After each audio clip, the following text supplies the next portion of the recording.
Let's look at multiplication. So how can we rewrite the product or quotient of a radical? So in this case, what is, so since they're the same index, I can actually just multiply these together. So 16 times 8 is 128. Maybe we break it down a little more. I know that 16 is 2 to the 4th power. I know that 8 is 2 to the 3rd power.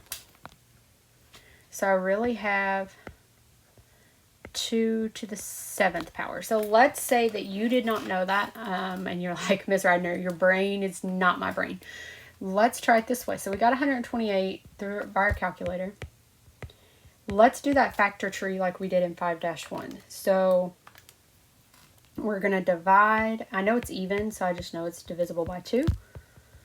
I know that's even, so I know it's divisible by 2. It really does not matter because at the end you're going to get the same string of numbers. Maybe not in the same order, but you should have the same numbers when you're done.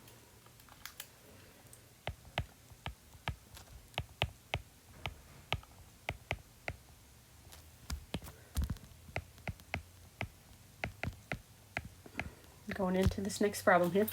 All right, so if you look, I have all 2's and I have 1, 2, 3, 4, 5, 6, 7 of those. So there's another way to do that. I have 7 2's.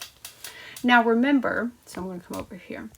I want to group those in groups of 5. So I can have 2 to the 5th, but then I have 2 left over.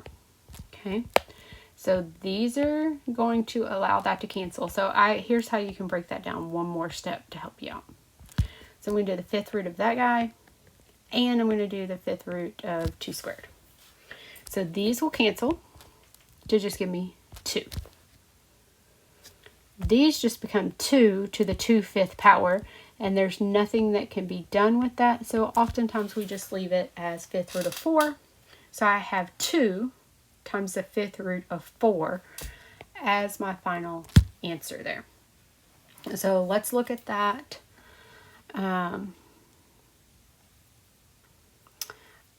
For the purpose of what we're doing, we're not going to do anything that complex. So I would rather you go ahead and change that to a cube root. So make sure we are aware that Ms. Ridner is changing that. You cannot just magically change that in a problem. We're just changing the problem altogether so that we can combine here and get 8 times 2 is 16, and then get x squared, because x times x is x squared. So thinking about 16, we've already technically done this, but we'll do it again. Okay, so that is 2 to the 4th power. And then we have x squared. Well, 2 to the 4th power is the same thing as 2 cubed times 2 to get that 4th one there. So now, don't forget your cube root. Let's split that up. Cube root of 2 cubed, cube root of 2, and cube root of x squared. This one does cancel to leave me with 2. That one is simplified. That one is simplified because I do not have a group of 3 to take out of that. So I can just combine those back together to say the cube root of 2x squared as my final answer there. Okay.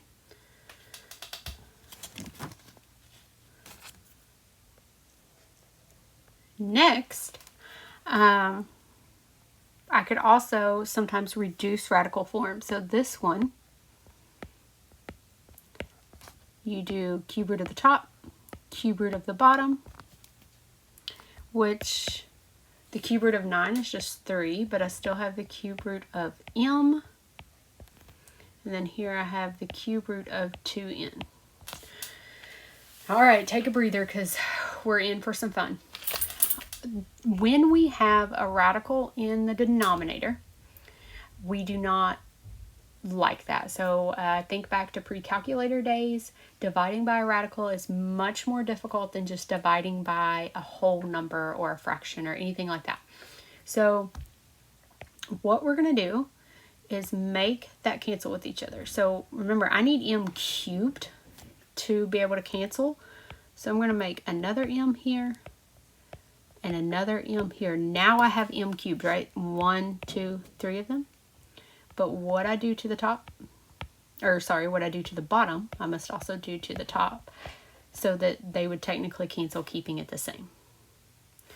So what ends up happening here is on the top, they can all combine. So I've got 2 n, and then I have 2 m's, so I'm going to go ahead and put m squared. Okay, just multiplying straight across. On the bottom, I have the 3 on the outside. And then now I have the cube root of m cubed, which means they cancel. So for my final answer, I have just 3 m. And there you go. All right.